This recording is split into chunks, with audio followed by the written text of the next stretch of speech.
Our opinion was, hey, you're just cutting your own throat. Eventually, all this means is cutting people's job. They'd rather us do it for them, and then they don't take no blame for it.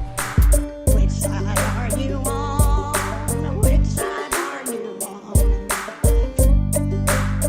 on? Joe Marshall is going to be talking to you about redesign, about cooperative management. Had a lot of names, but it was all the rage back in the 80s and the 90s.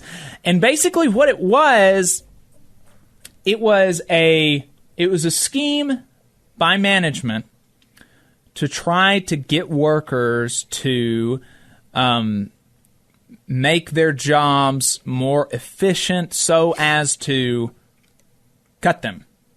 Not so as to like share the profits with them or cut their hours, but make sure their salary was the same. Joe saw what was coming down the pike. He knew that this was going to kill jobs, and he warned people about it, and his local was on board with it. And they fought it tooth and nail the whole way. And, you know, not without... And you know, this is one of the things, this is a really interesting conversation that I had with him, because a big part of the criticism of unions is that they make things less efficient. And well, on one hand, we can say in large part that's not true, because we can see the work products that union labor puts out. And they are generally better because workers have the job security. They have the time to do the job well. They have a certain amount of pride in their work. They do it safer. And so in a certain sense, we can say that actually it improves the product. But in another sense, we can say that workers have fought things like automation or job efficiency things that's not going to necessarily improve the product, just cut down on the labor hours. And why is it that they do that? Why do they do that? They do it because they know that the gains that come from automation or the gains that come from efficiency, if you still have a management's rights clause in the contract, they're not going to go to the workers. All of the gains are going to be pulled up and given to management. And that's an issue. And so rationally, workers and unions have fought automation. Rationally, they have. But one of the things that Joe pointed out in our conversation was that they were never against the redesign concept wholesale or automation wholesale. They always said, if you genuinely are interested in a cooperative management style, if you're genuinely interested in increasing efficiency and making this product better and working together as a team, let's take out the management's rights clause. Let's take out that clause and let's make production decisions together. Let's actually decide how we're going to operate this enterprise cooperatively. Give us a say in what we make, in how we make it, in how hours are divvied up, in how, in the production of the paper. Give us a say, and we'll do it. But management always laughed at him. And so who was actually the impediment to efficiency at the Cortland paper mill? It wasn't Joe. It wasn't the union. It was the bosses. Because they refused to share what would be, if any gains were to be had from a redesigning of their process or from automation, if any gains were to be had, they refused to share those gains with the workers. They refused to make decisions on those issues with the workers. And so rationally, the workers were like, okay, well, if you're not playing, we're not playing. And I think that makes sense. So anyway, with that preamble, here's the conversation with Joe. Hey, this is Joe Marshall, former president of Steelworkers Local at Champion Papers, Cortland, Alabama, Local 1161. I want to just kind of tell y'all how we got involved in a cooperative agreement with the company back in 89-90. We was working under implemented contract for 18 months. We had a pool bargaining agreement with 7 major champion paper mills at the time, where we was going to let every contract run out and then strike them all at once if we had to. Well, long story short, that agreement between the mills and different locations around the country got kind of hijacked by one group out in Texas, Sheldon and Lufkin, 2 big mills out there. They ran out from under us and signed a contract short of all 7 expiring at the same time. When they done that, other ones started dropping off and left us holding the bag at Cortland. In the meantime, the champion, the corporation, had filed board charges on every location that what we was doing was illegal. At the time, I didn't realize it was, but evidently, somewhere down the line, the International got a little shaky on it and decided that in order to stay out of the courts with it, Champion proposed that they would sign, if we would sign a cooperative agreement, that they would drop the board charges. Well, that's what happened. The only thing that was in the agreement that was good for my particular local was each local at each location could seek their own autonomy on how much they wanted to participate with the company. We chose not to get involved in their participation and team concepts, whatever you want to call it. There were several names, but we chose not to and just stick by our old traditional ways. If they needed something or wanted something and we was interested in talking, we'd talk about it. But otherwise, we wasn't gonna give our members just the right to go out here and jump on every team that the company made up for them to get involved with. And we was pretty successful with that. Most of our membership didn't want to be involved with that, but you know, there's always individuals here and there that knows more than the union does and want it to get on these teams, because some of these people that did get on them got preferential treatment. They worked straight days rather than the swing shift, and that's a pretty good deal if you're a 7-day swing worker or a 12-hour swing worker. If you can get on days, that's a pretty good perk for a lot of people. So yeah, we had people getting involved with it, but the real problem we had with it, we had 3 locals out there under the very same contract. All 3 locals negotiated together. I mean, it was all one contract. One of the locals bought into it lock, stock, and barrel. Best thing that ever come down the pipe. The maintenance local was iffy, but they was pretty heavily involved in it, with trainers and writing training manuals and things like that. The particular local that bought off into it lock, stock, and barrel, our opinion was, hey, you're just cutting your own throat. Eventually all this means is cutting people's job, and they don't want to do it. They'd rather us do it for them, and then they don't take no blame for it.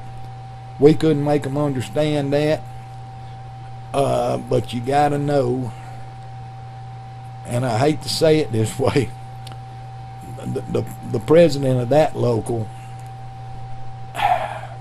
didn't think the company could do no wrong. He had actually been a day shift worker doing strictly union business for a few years before this ever even come out. Our particular local, which was the biggest, and I think at the time we had 670 members in our local, we was the biggest local. We had more to lose than anybody else. Of course, the company spin on it was, look, Local 1161. This is all win-win, which was one of their buzzwords at the time. WIN, according to them, WIN, WIN. Of course, our buzzword was WIN, WHEN. You know, we didn't expect to win nothing out of it. But what eventually happened, they wanted to form redesign teams with departments in our local. Our membership was steadfast at the union hall that was not going to happen. We was not going to do that. So we didn't do that. Company was highly disappointed that they couldn't convince us that this was a good thing, and focused most of their efforts on the other two locals. We went on about our business like normal. This was in probably mid 1990 or late 1990 when this cooperative agreement got signed. Shortly after that, the other two locals got into it pretty hot and heavy. By 93, they had a redesign team in every department they had out there, writing their own paycheck on overtime. You know, they had leaders of these teams that got to work straight days, but they would meet on their off days with their redesign teams. Company would feed them every time they met. They wrote their own paycheck basically for their off days, so everybody thought that was just swell for them. Well, what eventually happened was this stuff went on from 93 on to late 96, 97, and the company steadily playing the game with the other two locals. They playing the game with the company. But when the company was finally convinced that we was not going to get on board with it, they called a huge meeting at the Holiday Inn. All three locals, all of their HR people, all of their department heads, which was several, and we met at the Holiday Inn. Now, my local, interested in what was going to happen, probably had 75 members show up and just hang out in the halls or in the atrium waiting to find out what was going on. We got in the meeting, and the company announces that they're going to reorganize the spin on redesign, and that whether we played the game or not, they had the right contractually to cut jobs all the way across the paper mill. So they dropped new lines of progression on us, which showed us 200 jobs being cut. 200 jobs being cut, or 10% of the workforce, in one whack. Of course, my members, when I went out in the hall and told them what was going on, they was stomping mad at the other two locals. But we get back to the mill. Shortly after that, company starts talking to the press, announces the big cuts. This was 98. So they invited all three locals to sit in on severance talks about severing employees. Our opinion at the time was we're not going to get involved with their severance talks, because that just means we're agreeing with their cuts, and we didn't agree with them. We thought there were some contractual violations that we could fight them on, and so we didn't get involved. Quite naturally, it didn't take long before they did start their mass layoffs. The company had proposed a week's pay and 3 months worth of insurance for every year's service. 3 months complete insurance, but a week's pay for every year's service. Well, the cutbacks went back 5 years in my local. Those individuals' severance was based on 5 weeks' pay before taxes, and give up their recall rights. Well, we wasn't going to do it, and we didn't do it. So they laid our people off. At that time, we was working short-handed, forced mandatory overtime every week. People stressed to no end about how much they was having to work. Couldn't understand it. Really, it got so stressful there, and I won't necessarily blame a fatality in that mill with all being built around Redesign, but they had the guys so stressed out that we had a member of our local lose a hand in an accident that before he got to the hospital, he basically was bleeding out, went into cardiac arrest, and died. So it was a fatality that OSHA investigated, and the company did have to take the blame for it. But long story short, the grievances started getting filed, and I'm talking about probably one a day, every day, all across our local. We had cases headed to arbitration. The disciplinary actions the company was taking against people in our local started just growing bigger and bigger, which resulted in more grievances and people being suspended 3 days, 5 days. That started getting bigger and bigger. We wound up in 2000, after a 2-year war, 98, 99, I went to the company after I had been to a confidant in payroll who gave me the numbers for the monthly straight time average hours worked, or the man hours to run that mill, which was about 240,000 a month, and then give me the overtime hours that it was taking to run that mill because we were so short-handed, about 60,000. When I done the math on those numbers, they could hire 26 people a month, every month, to for what they or they could hire 26 people full time for what they was paying in overtime a month. I took it to the mill manager at the time, and he basically didn't believe those numbers. He got up, me and him went to the HR department. The HR department told him my numbers was right, so he basically couldn't believe it. He couldn't believe that's what kind of overtime they was paying to run that mill. So what they decided to do was call in a consultant. Our local never dealt with their consultants unless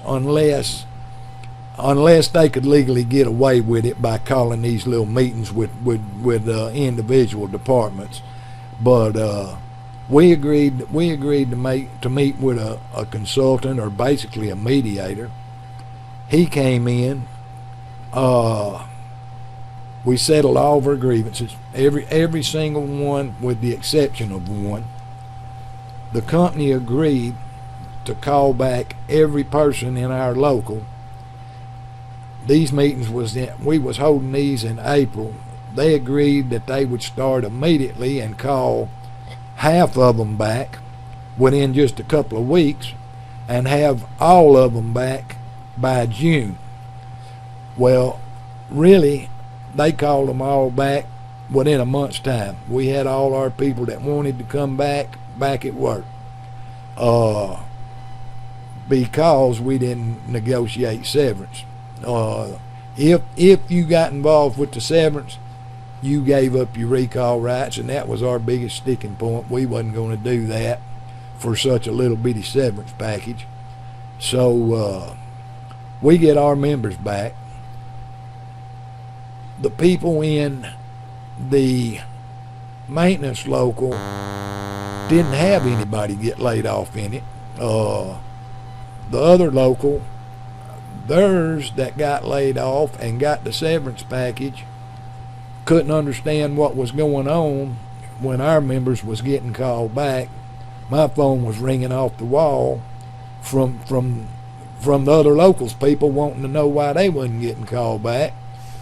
Well, all I could do was tell them, hey, you got to talk to your president about that. But quite naturally, that caused some real heartburn amongst folks. But long story short, we made the right decision in that. You had some members that were upset about upset at some of the leadership for not taking the severance packages, right? Oh yeah, we caught heat big time from some people. But the day they laid these folks off in our local, or every day that they had a mass layoff in our local, I was right there with the employees. You know, I mean, I didn't hide. I wasn't hiding from them. You got to know that most of these guys that was getting laid off wasn't regular attendees of union meetings, and all they was really getting was to scuttle off the floor. Didn't really understand what was going on.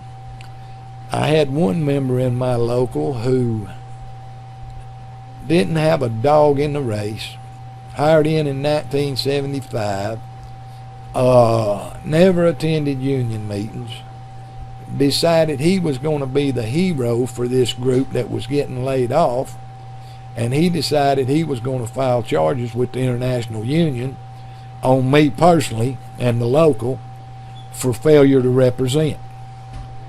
Well, the International took up his charges and had a trial, put me and the local on trial for his charge. When we made it to Holiday Inn again to do this, I probably had 100 supporters there that day. He had about 3 with him, and when they saw the crowd, his folks bailed out on him, left him holding a bag to testify by himself. Well, they sent the International Vice President to do it. This guy, Bob Wages, the former president of OCAL when they merged, he came down to hear the charges. After the trial, which was one day, it was probably 2 or 3 weeks before they gave us an answer. And basically, they gave us an answer that your local, Joe may have made an inept decision, but it was all done in the light of day at the Union Hall for everybody to see. So therefore, there's no charges with any merit. Well, and that was the truth. But they took our books. They took our books to review them, and of course all these books was bound. You couldn't change papers out or nothing like that. Month after month after month, while this decision was being made about not getting involved with the company, not getting involved with their severance talks, was recorded and supported unanimously by the people who attended union meetings, with no exceptions. So that's where they got it was all done in the light of day. Well, after they couldn't charge us with anything and remove us, we got all our people called back to work. One of our members sent the International a pretty sarcastic letter and saying, "What do you think now?" Well, they turned around and sent us back a letter telling us what a great job we'd done, by getting our members called back, and that's the truth. So it all worked out in the long run for us. Unfortunately, wasn't too many years after that, then the crap hit the fan again, and this time we was talking actually shutting down equipment, downsizing the mill with a paper machine, a pulp dryer, several jobs. They come to us again and wanted to negotiate a severance. This time we agreed to it. We agreed to it because they was literally jobs going to go away that wasn't going to come back. The equipment was not going to come back. So we negotiated that. First thing we put on the table was, in order to negotiate severance, it can't include giving up our recall rights. Company agreed to that. That was unheard of at the time, taking a severance and giving us recall rights. But lo and behold, they agreed to that. Went on about their process, and yes, we had lots of members get laid off during that time. Lots of them got recalled. The ones that didn't find other jobs and wanted to come back over a 5-year recall period, we had several people got recalled and came back to work at the mill. But that's where we was. Now, I just got to tell you, I think we made the right decisions every time. Some of them might be debatable, but most of the time the proof's in the pudding, and it all proved out in our favor. Including not playing their redesign and cutting the jobs for the company. During that period of time, the one local that I mentioned, we intercepted some company emails, I guess you'd call them, where their HR departments from various locations around the country would communicate with each other. We intercepted one that just blew my mind. It was unbelievable. The title of it was "Find Some Friends and Light Some Fires." Now, this was all about their redesign process. The letter went on to say that we have got the president of the biggest local in the champion chain in our pocket, which the in the pocket was probably true, but the biggest local, they was mistaken. We was the biggest local. But it went on to say that we're not pushing wood anymore. Now that we got this guy so deep in this, and this local so much on board with it, now we're going to start playing for keeps and take what we want. Quite naturally, we printed that off and run copies and spread it around. What they had done still didn't seem to matter to the ones that was so deeply involved in the other local, but it kind of firmed our membership up as what they was really up to. But how they got this local to buy in so deep, I can't explain it. I really can't explain how they got in so deep with this and didn't have no turning back even after the evidence popped up as what they was really up to. They continued right on, all the way up and including severing their own people for a little bitty minute check, give away their recall rights, and left them holding the bag. But over the years, this press continued to get elected. His people thought he hung the moon. At least the ones who was benefiting the most with their straight day jobs and all their little silly titles they tacked on to them. Now, lots of their members who got bumped out of their local and into mine couldn't stand the rascal, you know, but they didn't have a vote to get him out of there after that. But that's where that's their redesign by the union in a nutshell. Well, the you know, you've kind of implied a little bit what the redesign mean in the team concept, but mechanically and logistically, when they were coming to you pitching the redesign and the team concept that so many other manufacturing sectors were using, like the big three automakers at the time, and so the paper mills were they were kind of getting on board this trend. What did that, and you know, talking about the workers cutting their own jobs, what did that actually logistically mean? Like, what did it look like if you participated in the redesign concept? They department by department formed teams to come in on their off days and discuss the lines of progression and how things could be done. Lines of progression. What yes. is that? In a paper mill, everybody hires in at the bottom in a department, and as somebody quits, dies, gets fired, retires, you advance up the line. So that was a line of progression. You may go from reserve on a paper machine to 7th hand, 6th hand, 5th hand, 4th, 3rd, back tender, machine tender, on up the line. The higher you went up in the line, the better the pay. Lots of times the easier the job got. The lower you was, the work was piled on you most of the time. But that's what a line of progression was in a paper mill.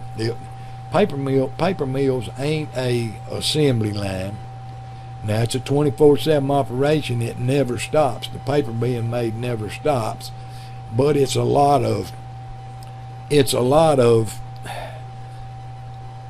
waiting on paper to come off the paper machine and put it in another machine to convert it, and so forth, so on. It wasn't like you was sitting there sticking a widget in something every 30 seconds. We didn't work like that.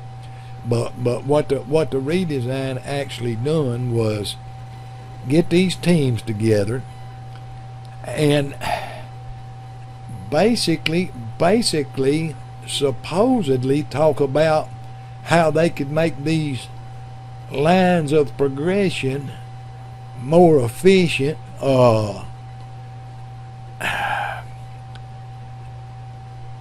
It's really hard to explain, because it was obvious to us is what happens when you buy into it.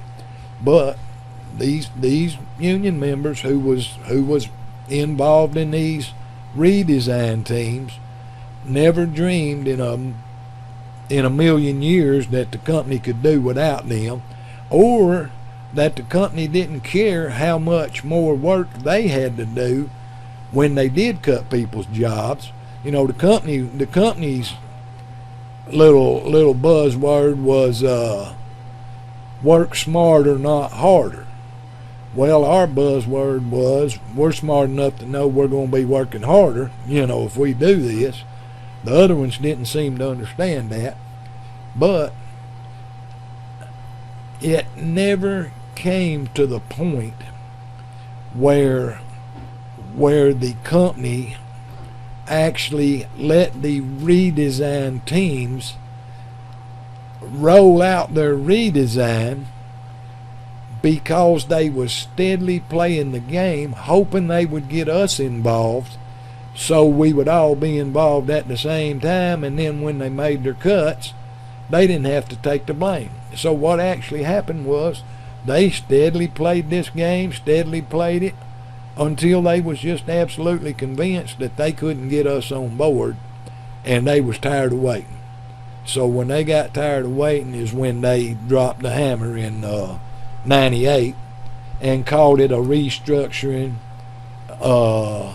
reorganization is what they called it. Now, they didn't call it a redesign. That wasn't their word then. It done went to restructuring, and that was the buzzword going around all the big companies at the time, restructuring the workforce and so forth. So that's how the other local didn't actually ever get to roll some of their redesign out to cut the jobs. But the people realized when it was dropped on us that, oh yeah, unfortunately we helped them, the other local. Unfortunately, now we understand we helped them do this right here. So some of them had to suck it up and take some of the blame for it. Now, they didn't want to take a whole lot of blame, but they was getting the blame. Put it that way. We come out, although our local took the biggest hit. We took the biggest hit in the 98 cutback, but we still came out with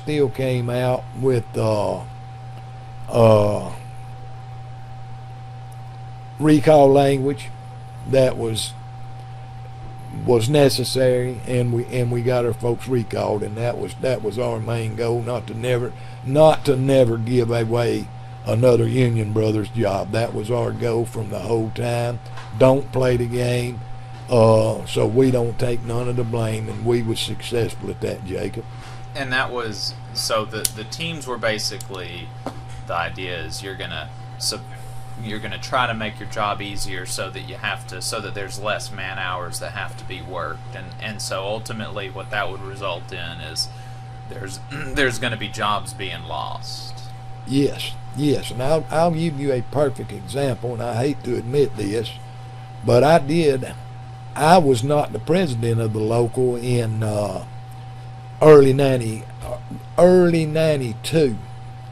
The company had already started trying to roll this stuff out in our local. They'd already got in the other local.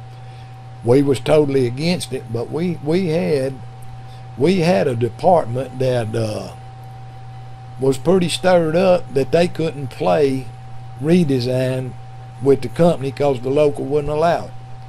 The president of our local at the time, he kind of supported that redesign, and I could give you a horror story about that, but I hate to. But I came in for some union business one day on my off day, and come into the cafeteria early that morning, and I see a group of people in our local sitting in the cafeteria, and I asked them what they doing. They said, well, we're going to a meeting, Joe. I said, you don't know nothing about it? I was the area vice president of that department at the time. I said, I ain't heard nothing about it. Y'all ain't nobody told me. Oh, well, we thought the president would tell you. Well, no, he didn't tell me. So I just took my tail with him and went to the meeting. Met with the manager of this department, went around the room, and people asked a few questions here and there, and he was trying to, and the union president was with us. He was trying to convince them of this redesign and what a good thing it was. Meeting was getting over with. I hadn't said a word the whole time. They asked me, Joe, you got anything to ask? I said, yeah, I just got one thing. Can you tell me this ain't designed to cut jobs? The manager literally looked at the people and said, Joe, that's exactly what it's designed for. To cut the head count was his quote. The head count. Meeting over. When we left the room, this group of employees was all walking along with me, left the union president tagging along behind us. Joe, we heard it with our own ears now. Now we understand, now we understand. So they eventually settled down. To tell you, and I probably shouldn't tell this tale, but it's true, and it's water under the bridge now. But the way I knew that this particular union president was trying to get on board with the company, I intercepted a voicemail between the manager of another department and the human resources department. And the voicemail was, Charles, the HR manager. This is Bill, the cut size manager. we got a group of employees down here that would like to form a redesign team, but the union won't let them. I talked to the union president, and the union president told me that the only way he could get it around the local was to get enough individuals to come down there and run it over the executive board at the union hall. So the next union meeting, of course, word got out that they was coming, and several of them did come promoting the redesign, but there was a lot more who was steadfast against it showed up. Well, they got up and took turns getting up and telling the local why they thought we ought to get involved with it. We had a girl there who got up and spoke for the company, basically a union member, about redesign, and she said, "I've been through redesign before. Y'all don't know what it's about. I've been through it." Well, one of our members just basically hollered at her and said, "Well, where'd you work at?" She said, "Chrysler in Madison." Well, the next question to her was, "Well, why ain't you still at Chrysler in Madison?" She actually said, "Because I got laid off." I thought the roof was going to come off the union hall, man. It embarrassed her terrible, and I felt sorry for her. Well, the way she stuck her foot off in her mouth, but and later on she actually become a pretty good union meeting attender, but it really hurt her feelings bad how folks heckled her, and but for good reason she learned a lesson. But she also told any other doubters that was there what it done to her at the last location she worked. So And you said to me last week, one of your issues with the redesign and the team concept stuff is that it was all going to be the prerogative of management, and that one of your things was like, well, look, if you really want to do this cooperative management, you really want to say we're a team, get rid of management rights, and let's run the thing together. Yes. Back a long time ago, basically, we felt like our cause was wages, benefits, and working conditions.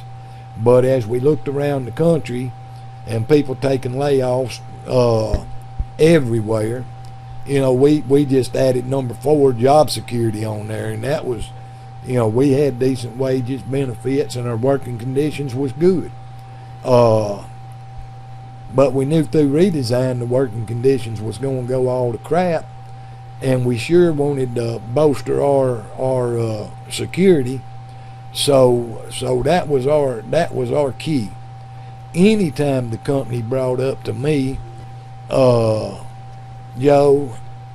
what would it take to get your local involved or to get them on board? We always said that, hey, we're not trying to hurt the company. We'll be glad to work with you as long as it's a two-way street. It ain't gonna be your way or no way.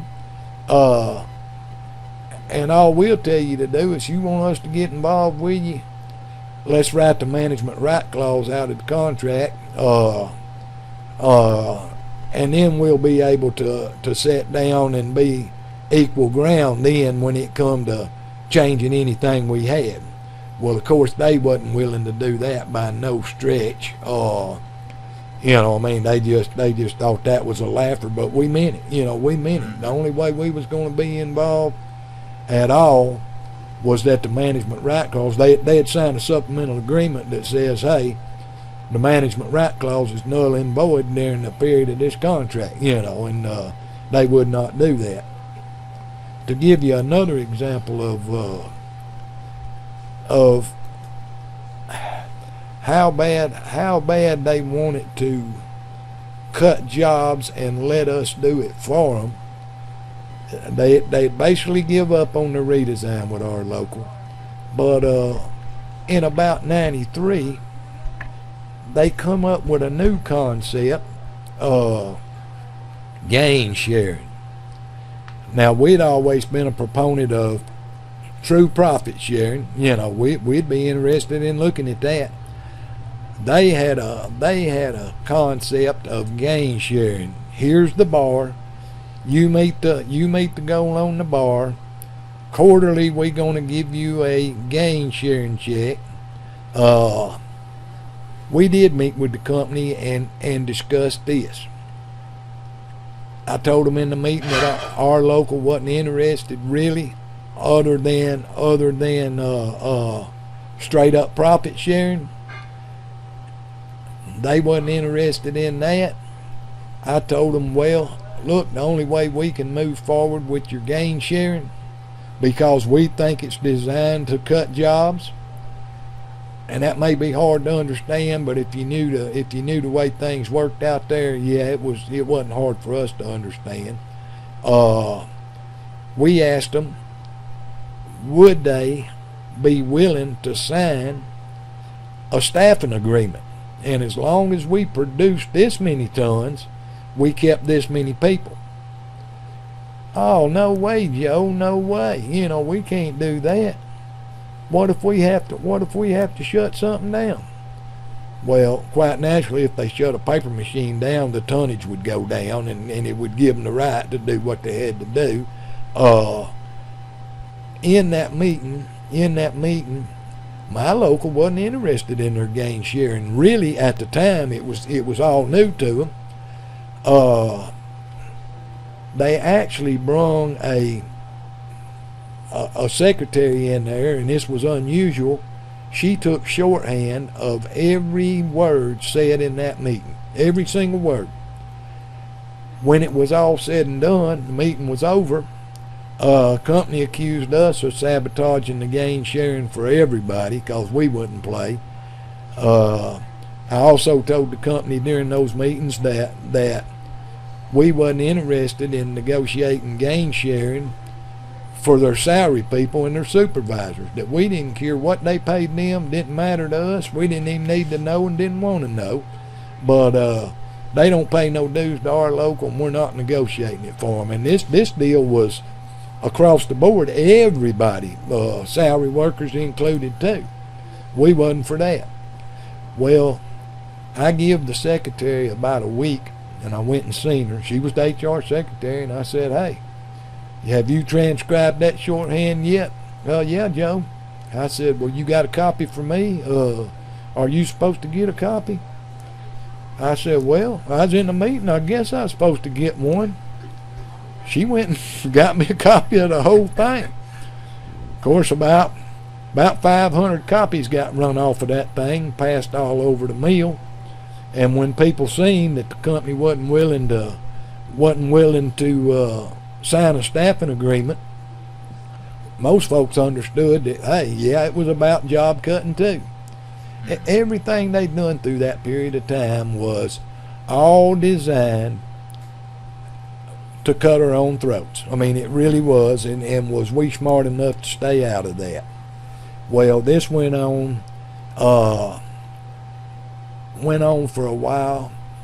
The other local decided that department by department, they was going to come up with some of these gain sharings in the wood yard and gain sharings in the pulp mill and powerhouse, things like that. And these folks started getting a check, and it was quarterly, and some of these checks was pretty fat. Now, that really caused some real distress amongst our membership after them getting a year and a half's worth of these checks. Probably equaled out to 10% of a yearly wage, you know, these checks. Lots of folks in my local was starting to get real antsy about not playing it. Jealous, more or less. You know, they wanted in on it. This went on for quite a while, you know, these folks getting these checks. Eventually it led to my downfall. I wouldn't do it. The members that attended the meetings wouldn't do it. But eventually, that was the only issue on the shop floor, was why ain't we getting this money? We want gain sharing. We want gain sharing. So an election come up. I got voted out. Was out one term. They still hadn't got to the point where they got gain sharing in our local. I ran again, got reelected. So quite naturally, they wasn't going to get gain sharing for that period of time, unless the majority of the members forced us into it. Another election come up. I lost again. I lost to the same guy, and for the most part, he was a pretty good union feller. I don't got nothing really bad to say about him at all. He really cared, and he tried to do the job, but he got led off into the gain sharing. We wound up, now I got included in a check. They got deeply involved in it. We got gain sharing in our local. They set the goals, you know. We wound up getting 2 checks, one the first quarter, one the second quarter. Pretty measly checks, not big at all, $300-400 a member. But the same year they got their gain sharing was the same year that the company announced the permanent closure of the mill with the Warren Act.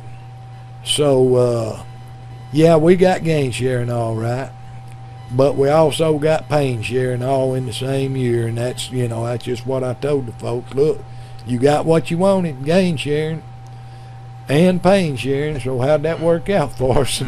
It wasn't too good. It wasn't too good, but that's where we wind up today, Jacob. There ain't nobody working down there no more. That mill is completely gone, with the exception of the administration building. After they shut the place down for a year and a half, there was wild-eyed rumors going around that they was gonna wait till the contract was expired and start the place back up non-union, and I mean, it was going around the community like wildfire. They had people saying, yeah, my brother-in-law, he was installing new air conditioners out there in the administration building and getting ready to start the place back up. Well, in the meantime, it wasn't but a few months after that, they was in there with big old grapplers just ripping the steel down, so it's long gone, and that's where we wound up. So that's the unfortunate story of a local 1161 and redesign and gain sharing and working with the company. We didn't do it, Adam was a history teacher by trade, and so he likes to read a lot of history books, and he asked me if you had any thoughts about the steelworkers contract clause that limited management's rights to introduce new technologies without union review and consent. Did y'all have that in your contracts, or was that standard in the steelworkers? Or at that time, we had nothing like that. There was a contract where they got some. Well, no, put it this way. I don't remember that. If it came up, it probably came up under management rights, but we was pretty firm believers in that they would be jobs cut by technology in the paper mill. I mean, online testing and things like that, which used to take people to do that job, run physical tests on different things. No, they implemented online testing and things like that, and it did cut jobs. We didn't have no language to protect us from that. If they implemented something like that and it was successful, no, they had the right to cut jobs. Now they did negotiate some training language with us, where we would be allowed to be trainers, hourly trainers of the workforce, but we had some real drawbacks with that. The way our seniority language was structured, you could have people with equal seniority dates, and there was no real way to determine who was the better of the two employees when it came time for a promotion in the line of progression. And those promotions was important. I mean, it was a fat raise almost every time you moved up. We didn't want to give them this testing and training language. They wound up getting it, but we did have some language built into it that the testing and training could not be used for promotions or demotions. Of course, the company's line on it was, the only reason we even want any testing, period, is just so we can review our training program and see if it's working. The test ain't got anything to do with the workers. It's got to do about the program. But that's the closest thing we had to any of that I can remember. What the other thing, he had another question that he wanted me to ask you, and that's, there's a lot going around today about some like rank and file caucuses. You saw that like with the Chicago Teachers Union, the Teamsters for a Democratic Union. Their slate won the last presidential election for the Teamsters, and the UAW has a rank and file caucus that they were able to push through the one member, one vote referendum here pretty recently. And he talked like back in the 70s there was a rank and file caucus in the steelworkers that ran an Ed Sadlowski in 1977. Do you remember anything about them and Ed and any involvement in? No, Jacob, because in '77 we was the United Paper Workers then. They was several mergers that went on between during that time. We merged with some Concrete International. We merged with the former OCal. We merged with the Rubber Workers. So we didn't actually become steel workers, and I can't remember exactly the year. But there was a big merger between what we called PACE then. It wasn't even the paper workers no more. It was the Paper, Allied, Industrial, Chemical, and Energy Workers. We merged with the steel workers at a convention and become steel workers. Oh, okay. Gotcha. So I don't have any history on that. You just saw a clip from the Valley Labor Report. We are live every Saturday morning from 9:30 a.m. till 12:30 p.m. And we pride ourselves on keeping all of our content free to everybody so that we can talk to as many working folks as possible. If you support the work that we're doing, you think that it's important, you think that it's good, then consider making a monthly contribution to the project, and you can do that on our website, tvlr.fm.